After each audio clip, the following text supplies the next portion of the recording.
naman akalain na hindi ko rin inaasahan pa nang tulad mo ay aking makilala. At kung ano ako'y tanggap mo na. Sa pagpapatunay ng ating istorya ay magkasama pa nga rin si Kalingap Tata at si Ate Marian. At kinakantahan na nga ni Kalingap Tata si Ate Marian. Sabi pa nga ni Kalingap Tata ay tuwang-tuwa daw talaga siya sapagkat sa wakas ay natagpuan niya ng muli ang babae na talaga namang makapagpapakilig ng kanyang puso at sa tingin niya ay deserve niya. Sapagkat si Ate Marian nga ay talagang napakaganda, masiyahin, hindi suplada at talagang masarap kasama dahil nakikiride siya sa mga trip nyo at lalong-lalo sa mga good vibes. Samantalang si Kuya Arjun ay talagang inaasar pa rin si Kalingap Tata na huwag niya daw bula-bulahin si Ate Marian dahil hindi na raw sila magkaedad. Kaya naman kinakantahan siya ni Kalingap Tata nang nakaka-bad trip daw siya dahil talagang hindi daw siya boto kay Ate Marian at kay Kalingap Tata. Pero joke lang naman Hindi pa ito yung una natin pakita. Salamat ha. Ano Marian, ang saya-saya ko ngayon na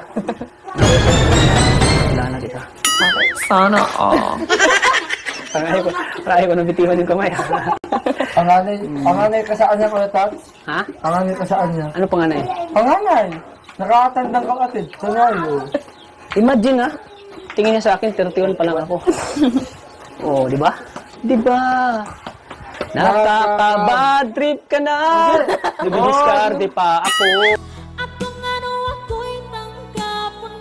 Grabe at patuloy pa nga rin sa pangaasar si Kuya Arjun kay Kalingap Tata at kay Ate Marian. Ngunit syempre hindi pa rin siya pinapansin ni Kalingap Tata sapagkat focus lang talaga si Kalingap Tata sa goal na mapasagot si Ate Marian o pumayag na manligaw siya sa dalaga. Talagang gustong-gusto ni Kalingap Tata ang dalaga. At sinasabi niya nga na parang nakita niya na daw ang lahat sa kanya sapagkat kompletong-kompleto na daw talaga dahil napakaganda ng ugali nito, napakamarespeto, napakaganda at talagang napakasarap kasama. Kaya sino pang hindi mai-in love kay Ate Marian? Parang lahat nga ng katangian ng magagandang babae ay talaga nasa kanya na. Kaya naman talagang ayaw na siyang pakawalan ni Kalingap Tata. Bad trip ka na! Hindi, ako. Tinuring pa naman kita na barkada. Hindi. Ano? Di ba? Nakakaloko ka na. 20 years old. Niligawan mo. Di ba? Hinagho ka usang matanda.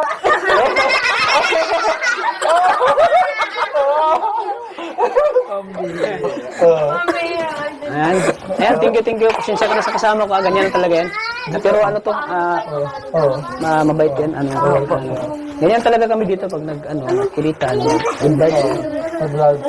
Kasi ikaw, ang pinaka-chick boy. Grabe, parang Pwede sa matanda, pwede sa bata. nakikita ko sa kanya pag tumingin sa aking mata, parang parang grabe siya makatingin. Pag tuloy-tuloy sa sayo. Ano mo, pag natingin ka sa mata ko, ano? Sabi pa nga ni Ate Marian kay Kuya Tata ay talagang masaya din daw siya na nakilala niya si Kalingap Tata dahil gustong-gusto niya daw na may bago daw siyang kaibigan dahil para sa kanya new environment niya na naman daw ito. Sabi naman ni Kalingap Tata ay siya rin ay sobrang napaka-blessed na talaga naman nakita niya nung araw na yon si Ate Marian. Habang si Kuya Arjun ay nasa tabi naman at inaasar pa rin ng dalawa at napapalibutan pa nga sila ng mga bata na talaga namang tawang-tawa ang mga bata sa tuwing inaasar ni Kuya Arjun si Kalingap Tata at Ate Marian. Parang grabe siya makatingin. Pag tuloy-tuloy sa sayo. Ano mo, pag natingin ka sa mata ko, ano mo, na-imagine ano? Masaya ka po. Ha? Masaya ka. Masaya ka. Ay, salamat oh. Masaya pala akong kasama. Oo, Masaya ba masaya ako? sa kasi. Pag ulit magkasama tayo, Hindi. masaya ba ako? Maganda pa yung good vibes lang. Ganun. Katulang.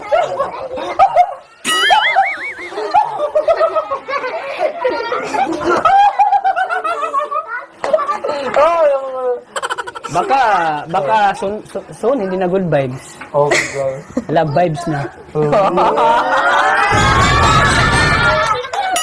Sana all. Hindi, baka sa susunod, hindi na good vibes. Bad vibes mo. Kontrabida talaga to. Wala kasi kay tata, pero pag nakikita mo siya, kaya ka nang may kasamang tatay.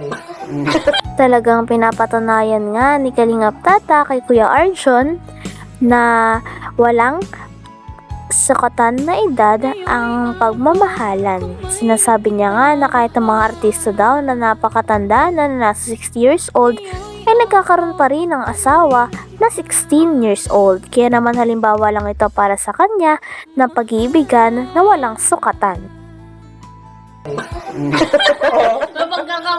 Oo.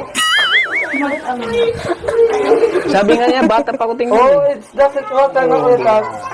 Yung kasampulo ko sa'yo si Freddy Aguilar, di ba? Oo. Si Freddy Aguilar, mga 60 plus na. Pero yung asawa niya, 16 years old. Di ba?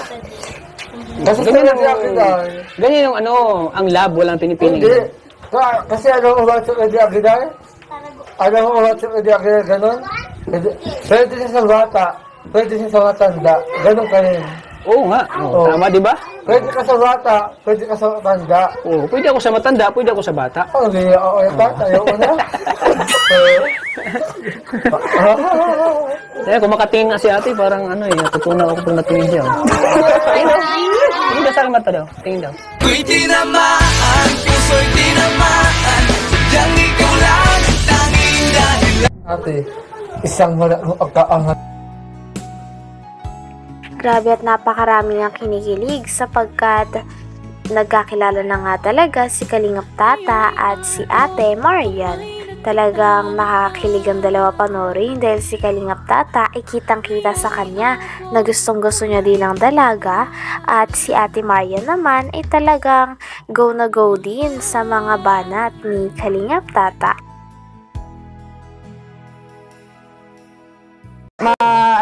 Mahilig lang ako tumingin sa mata. Kaya, Anong nakita mo sa mata ko? Brown? Yung bilog ng... ay pula ka. Okay, guys! Yung mata ko. Tingin mo na mata? Yung bilog ko, tingin mo na mata ko bilog? Brown? Opo, light brown po. Brown eyes mo. May dugo kasi ako Kastila.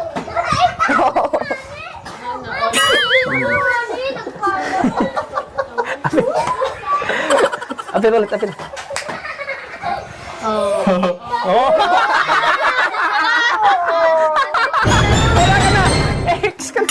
Wala na, finish na, wala na. Nako, ate! Wala na. Ate, nako! Magsisisi ka din sa landang huli. Yan, di ba? Ang dang lang nakalab to ni kina tata. Pero lahat sila nawa. Grabe at sana nga magkaroon pa nga ng part 2 ang kanilang pag-ibigan at kanilang pagkikita dahil napakaraming fans na nga ang nangihingi ng part 2 nito dahil sila din ay kinikilig kay Kalingap Tata pati na rin sa napakagandang dalaga at napakabait na dalaga na si Ate Marian. Sana marami pa tayong araw na Yung kaway! Yung kaway mo! sa Kalingap dahil sobrang saya ko ngayon at dahil po nag-aaral si Marian, bibigay ko siya ng 500 pesos. Marian. Para sa pag-aaral mo yan, Opo, thank you po. Sana di pa ituhunan natin pagkikita. Sana araw-araw tayo magkikita. Okay lang sa'yo? Okay lang sa'yo? Ha? Joke lang. Joke lang. Sige. Ayan. Sana makatulong yan sa'yo sa pag-aaral mo. Sige. Thank you po. Thank you. Ulit. Bye-bye. Bye-bye po. Hanggang dito na lamang muna ang ating nakakakilig, napaka-sweet at talaga namang sobrang nagtitrending na istorya ni Kalingap Tata at ni Ate Marian. Maraming salamat sa inyong panonood. Hanggang sa muli. Bye!